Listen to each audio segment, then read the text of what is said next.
Pardon the interruption, but I'm Mike Wilbon. We got a long weekend ahead of us, Tone. Any special plans?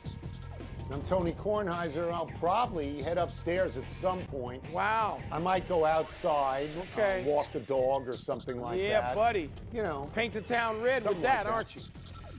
I might find myself on a golf course at some point. You know what? You sound like, except the golf part, like you're in Mayberry and you're going to be hanging out with Floyd and, I mean, what are you, Thelma Lou? All you have to do, what are you doing? Just open the jail and I'll walk in. There you go. Right?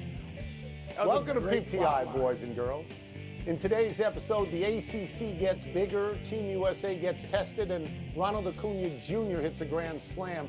But we begin today with college football. Last night, Minnesota squeaked by Matt Rule's Nebraska. Trent Dilfer's UAB won easily, and number 14 Utah beat Florida. This weekend, the marquee matchup is number 5 LSU against number 8 Florida State on Sunday in Orlando, neutral site. On Saturday, we have Deion Sanders in Colorado going to number 17 TCU. Wilbon, which game is more compelling to you? The games aren't compelling. Deion's compelling. That's what's compelling to me, Deion Sanders. Let me go back to last night, though, Tony, because I watched 2 of those games. Obviously, I have some emotions anytime I'm watching Big Ten. And the Minnesota-Nebraska game, was it the best played game in the world? No, but it had the tension that you want. And poor Nebraska, oh, my God. I mean, they lose these one-score games. This has been going on for years, and we talked about this yesterday to set up the beginning of the season. And, I thought I felt pretty good for Minnesota, but I just thought that game was interesting. I'm going to root for the 2 or 3 remaining Pac-12 schools that there are, which means I thought, Utah played pretty well. I like that. But, look, this is about Deion. I'm rooting for Deion. I want Deion to make all the people who hate him look like fools. I want to be with Deion. I may go to Arizona and sit in the 100-degree heat soon. It'll be October by then. It'll be cooler. To watch Deion play Arizona State. I'm going to root for Deion. That's what I'm going to do. I don't know if they're going to be any good. I don't know what Deion has. I don't know a player's name. I'm just rooting for Deion to humiliate people, and he may get the short end instead, Tony. I realize that, but I'm with Deion. So I'll deal with Deion Sanders briefly here. Okay. I don't give him much of a chance to win this game at TCU. I think when you bring in 1,000 players and you haven't played any games and you just practice, I think it's very hard to know what people know. Yeah. And so I think this could be their worst game of the year, and I would lay the 20 that TCU is favored in this particular game. The referendum on Deion is not this game. It's not this year. No, it's next year. It's not this year. So let me get to the other game, which I think is a fabulous game, potentially, which is LSU and Florida State. And it has national playoff implications, I believe. There's a lot of pressure on Brian Kelly at LSU, a lot. The women's basketball team won the national championship. The baseball team won the national championship. They hired Brian Kelly to win the national championship, and I'm sure he feels that. You don't want to be in a situation where Alabama and Georgia are way ahead of you, which is always possible. This is a game that I want to see, Mike, because when we talk about realignment, there's no realignment with traditional football schools like Florida State and LSU. They've been in these conferences for a long time. They know what they're doing. This, to me, is a big-time game at the beginning of the season. Tone, agree with you. It's a better game. The game, there's no question about that. Deion. And by the way, it's going to take weeks. It's going to take weeks. I might go a little bit sooner than you. You don't want to see Deion 0-8 and, going into November like that. But he's the story to me. And I can't wait. And I'm going to watch the other game, too, and I'm going to call and bug the hell out of you. But I'm just saying. Right. Deion. Yeah, okay. Meanwhile, the Atlantic Coast Conference, will have 3 more teams starting next season. The conference voted this morning to add Cal, Stanford, and Southern Methodist University. While the conference itself will get about $30 million per year per team from ESPN, Cal and Stanford will accept lower payments. And get this, SMU will take nothing for 9 years, allowing existing members to split the remainder. Tone, did the ACC just get stronger or weaker? Okay. No conference gets weaker when it adds Stanford. Stanford is the best combination of athletics and academics in the country. Yep. The best. Look, I feel badly that the Pac-12 has dissolved because of terrible leadership by Larry Scott and this new guy. And I'm not going to sit here and tell you that Stanford belongs in the ACC. But the ACC just added 2 wonderful academic schools, one private, Stanford, one public, Cal Berkeley, and they do other things than football and basketball. They're very good on Olympic sports, I believe. And they added a traditional football school in SMU, and they added television markets, San Francisco and Dallas. What I think the ACC has to worry about, Mike, is other conferences like maybe the SEC poaching their schools. Can the ACC keep Florida State? Can they keep Clemson? They're 2 big football schools. North Carolina. What about North Carolina, which to me is the traditional heart of the ACC? Yeah. Those 3 schools all voted against adding Stanford, adding Cal, and adding SMU. So what does that mean for the ACC and those schools? The ACC is irrelevant. It's irrelevant. The whole thing. Conferences overwhelmingly, except for the money received by the member institutions, they're irrelevant. There's really 2 conferences. There's the SEC and the Big Ten. And the Big Ten. Tony, it's all going to be irrelevant. Look, North Carolina, which basically begged people to take it, I know, because they wanted in on the Big Ten, which for whatever reason didn't take them. So, you're right to wonder about North Carolina and others and say, what might happen. I wonder if Cal and Stanford would rather be in the Big Ten. But, Tony, it's irrelevant. I don't care, because I don't care if Stanford plays Georgia Tech or North Carolina. I don't care. And their members don't care. You know how I know? Because we got Maryland and Penn State years ago, and I don't care about them. I don't want to play them. I don't want to see them come to play us. You don't like Rutgers? Tony, Northwestern is there on Sunday, and I'm trying to figure out, do I even want to take the train for 3 hours, because I don't believe in Rutgers. Rutgers doesn't exist to me. They're dead to me. They don't get out of our space. Wait. Are you going to go see Dion ahead of Northwestern? What? Is that the news today? That might be. What? Tony, wow. Conferences are irrelevant. The ACC. Here's all they have to do. Irrelevant. The ACC now has a bunch of money because they're not giving it out to these 3 schools. Not that much. And they found money, like the PGA Tour found money. Yeah. So give the money as a bribe to Florida State and Clemson to stay, because they're the only schools that play. Man. We move now to baseball, and a great game last night where Atlanta hung on to beat the Dodgers 8-7. In that game, the MVP frontrunners, Ronald Acuna Jr. and Mookie Betts, were both great. Acuna hit a grand slam to become the first 30-60 man ever, and Betts hit 2 home runs, raising his August batting average to .455. Wilbon, the consensus has been that Acuna would win this award comfortably, but can you see Betts catching him? He could. Of course he could. You got September. You got what used to be, before there were 47 playoff teams, the most interesting month in baseball was September in terms of regular season.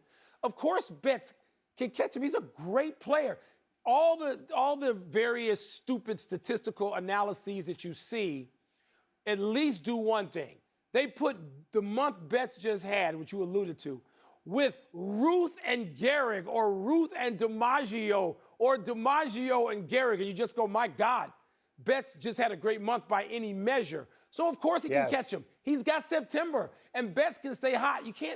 I don't know that you can stay hot for 2 whole months.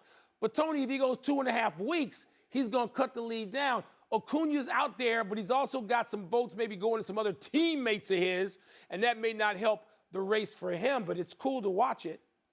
Okay. This is why yesterday I said that this series could be a real big deal. You have the 2 best teams in the National League, and I think that people would be inclined to vote for an MVP based on the team that finished on the top, right? I think that's a very reasonable thing. Now, at the moment, Acuna's team is 5 games ahead of Betts, which I think plays into this. Betts just had the greatest August since somebody we like to call Joe DiMaggio. Yeah. He had 50 hits and 10 home runs. Acuna's been doing this all year. Acuna just put himself in the record books alongside no one. Right. No one. Because nobody else has gone 30-60. I know you don't like stats, but these numbers are fabulous. Batting average. Acuna 337, Betts 317. Home runs.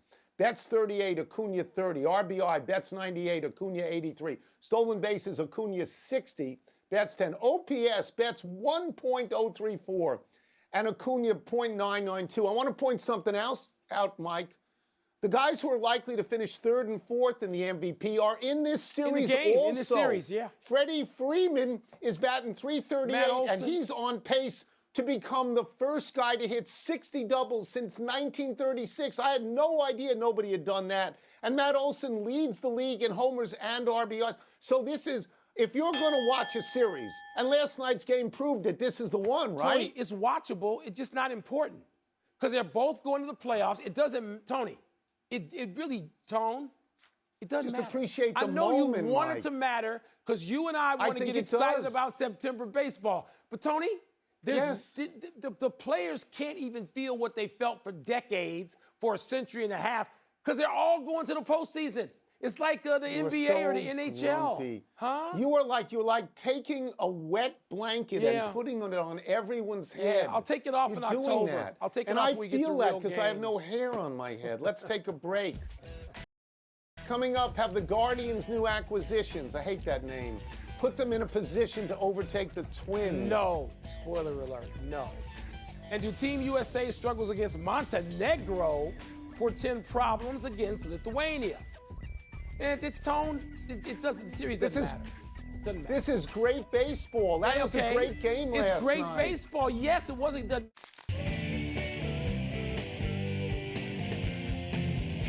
It's time to find out what's moving the masses. I will get the first one and attempt to read it.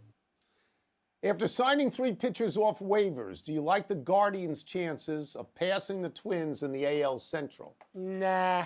And look, in that division, there's one team I really care about, and the White Sox are so dreadful. I mean, they're 460 games out of any kind of contention, wild card or division. So then I'm rooting for Terry Francona. I mean, I'd like to see him in Cleveland win at least the division. I don't know, the Twins, I don't know from the Twins. But, Tony, no, I don't really see them catching. I like their spirit. I like the fact that they're trying. They're all in here, even though they got the same record as the Angels. They're trying, but no, is it making up 5 games with like 27 or 28 left? I don't really see that. Do you? Well, I think the pitchers have to be at least the good pitchers, the ones who were good, right? Ronaldo Lopez and Matt Moore, they were pretty good. They got to be at least that good, and Lucas Giolito's got to be a lot better. Yeah. Because he was 1-5 with a 6.89 ERA. It's hard. They're 5 back at the moment. They only have 3 head-to-head. So they're going to have to get help from somebody else. And, I don't think that we can stress enough how terrible the AL Central is. It's just a terrible league. And the thing you said before is so instructive in this. Here are the Angels. They're dead in the water. They have no chance. They are selling. Cleveland is buying, and they have the same record. It's the same record. Yeah, except the Angels are playing in maybe the best division in baseball. And Cleveland and the Twins are playing in the worst. Here we go. Team USA got a tough test from Montenegro. Do you see the Americans as vulnerable against Lithuania on Sunday? Not particularly, Tony. The Americans are vulnerable because we don't have any size, and particularly not any young size. The size in the world is all on international teams, and this is what makes the U.S. vulnerable right now. You look, Tony, we're vulnerable, period, like a generation. When you have Ja Morant and Zion, and they're not even in the planet when it comes to the international representation of the United States in these tournaments, that hurts. That hurts American basketball. And when you don't rebound the ball, you are vulnerable. But Anthony Edwards, he evens it up and then makes you not vulnerable. He is going to be a player worth watching the moment the NBA season starts, and he becomes a new must-see guy. So I don't want to get carried away with vulnerability. Yes, but we're not losing to Lithuania. That's not happening. I'm just going to say this. The rebounding edge, Montenegro had us 48-31. It's crazy, isn't it? Jaren Jackson was out there for 20 minutes. No boards. He had no rebounds. No, but he's chasing block shots, though. So you need, I think you probably need bulk. I think you probably need size. But I also want to be very clear about this point. I don't believe that the United States should ever not win the gold medal in the Olympics or should ever not win the gold medal in the World Cup. All right? Other countries are able to say we have 3 or 4 or 5 NBA players. We have all NBA players. We should never lose to Montenegro. No. We should never lose to Lithuania. And Lithuania is better than Montenegro. No, we should know because they have 3. They're good. They have 3 bronzes in the Olympics, and they have a bronze in the World Cup. But they're not the United States of America in basketball. We may lose a game here or there, but we should win the gold medal all the time because we're the best. It's that simple. By the way, so when you see a rebounding edge like this, that's a crazy rebounding edge, Tony. But there's other countries now that have all their players have played in the NBA or do. I mean, France has got to be pretty close. France. Oh, let's go check the French roster. Or have somebody get in my ear with the French roster. French roster. Let's go. Tony Parker no longer playing. Enough email. Let's take one last break, but still to come, another setback for Cooper Kupp. And are Coco Gauff and Novak Djokovic vulnerable at the U.S. Open tonight? No. Do you think they are? I don't think they are. Coco Gauff could be. You can't go 20 minutes with no rebounds, Mike. No, you're the biggest guy. No, but he's out there to block. You're big.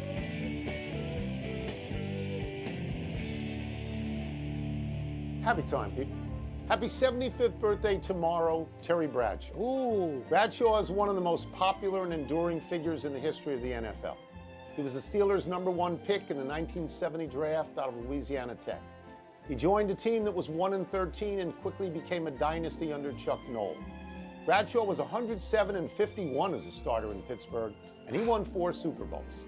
After he retired, Bradshaw went into television as a football analyst, and he appeared in a bunch of movies and TV shows. People like Terry Bradshaw. They like the Fox show he's on. He's in the Hall of Fame, and he's got a star on the Hollywood Walk of Fame. Bradshaw has a great everyman quality. He laughs at himself, he's accessible, and forgive me, he seems normal. You know what else he was? He was great. 4 Super Bowls. Only Brady and Montana have, well, not even more for Montana. He's tied with Bradshaw. People don't mention Bradshaw as a great quarterback. Oh, he had a great defense. As if Tom Brady didn't play on teams with great defenses. Don't be stupid. As if Joe Montana didn't play on teams with great defenses. Terry Bradshaw was a great quarterback. He didn't throw swing passes 3 yards down the field. He threw it 50 down the field to Lynn Swann and Stallworth, and he got hit and didn't whine to the guy in the zebra shirt behind him. Terry Bradshaw, nobody's tough arguing guy, with you. Great you don't play. have to be so vehement. Great play. No one's arguing. I hate when people don't Happy give his anniversary, due. Justin Verlander. On this day 4 years ago, in his first go-around in Houston, the Astros ace struck out 14 Blue Jays on his way to his 3rd career no-hitter. That year, Verlander won his 2nd Cy Young. Last year, Verlander won a 3rd Cy Young and won his 2nd World Series. He left for the Mets in a 2-year, $86.7 million deal. After a total of 16 starts in New York, Verlander was traded back to Houston on August 1st. Verlander has gone 4-1 in his 5 starts since returning to the Astros. And unlike the Mets, the Astros are in the thick of the pennant race. They are currently tied with Seattle for the AL West lead. You know, Tony, Theo Epstein is a hero to those of us in what we like to call Cub Nation. There's only one thing he didn't do that I think he would have over. I'd like to ask him sometime. And that was get Verlander, I think it was the year after. So it would have been 17. It couldn't have been any later than 18, but 17 or 18. Verlander might have given us the 2nd one, but Theo gets a pass forever and ever more. 108 years, you win one. I shouldn't even be bringing it up, but I'm just saying. Happy trails, John Isner, 6'10" player with one of the most deadly serves of all time, is retiring from tennis after losing a 5-set match yesterday to fellow American Michael Moe. The 38-year-old Isner never got to the finals of a major, but he won 16 titles and was consistently ranked in the top 20, often the highest-ranked American player. His serve was clocked as the fastest ever, 157.2 miles per hour. Isner's claim to fame came in his victory over Nicolas Mahut in Wimbledon in 2010, a match that took 5 sets, 183 games, and more than 11 hours on court, spread over 3 days. Isner won the 5th set, get this, 70-68, ushering in the era of the 5th set tiebreaker, so that would never happen again. Tony, he was north of 40 aces yesterday when I had to stop watching to get to the studio to argue and fight with you. But I mean, even at this point in his career, all these years in, he put it past you. And Mo is an athlete, and he got just aced more than 45 times, I'm sure. One omission, Jeff Passan reports that MLB will keep its pitch clock rules as Good. they are in the Good. postseason. Players had expressed Too a bad. hope for more time. Shut up. No No more time. Get in the Keep box. It works. It works. Come on, stop it. All right, let's go to the big finish. Let's do it. Alabama named redshirt sophomore Jalen Milroe as its starting quarterback against Middle Tennessee. Does that make sense? I don't know. We'll find out in 3 or 4 weeks when Alabama gets into the real part of the season, the SEC games, whether he's a good quarterback or not. We'll see. Cooper Kupp had a setback in his recovery from that hammy injury and is now day-to-day. Are you concerned? Yeah, he's the best receiver in football. Yeah, of course. Puerto Rico topped the Dominican Republic and Brazil beat Canada at the FIBA World Cup. Which is the bigger deal? Canada. Canada now has to beat Spain to not be eliminated, and Canada's got 7, 8 NBA players currently on their roster off the top of my head, so Yes. that's a surprise. Canada's supposed to be I pretty understand good. that. Shea Gilgeous-Alexander among them. Lionel Messi and Inter Miami play at LAFC Sunday. What do you expect? I expect the other coach to let Messi play and not put a sagging No, defense, I and I don't. expect I one wouldn't goal do and that. an assist. Last one, Coco Gauff, Novak Djokovic, both play tonight. Are you smelling any upsets? Let me first say, Wozniacki won this afternoon. I had her going out. great. Each of them, Tony, is That's great. playing the number 32 seed. Golf could be in a little more danger, but I think they both get through. We're out of time. We will try and do better the next time. Happy upcoming birthday, Kevin Gallagher. I'm Mike Wilbon. Enjoy your holiday weekends, you knuckleheads. We're back Tuesday. You can get the PTI podcast on the ESPN app or Apple Podcasts. And now, here is the U.S. Open. Canada should be better. Yeah.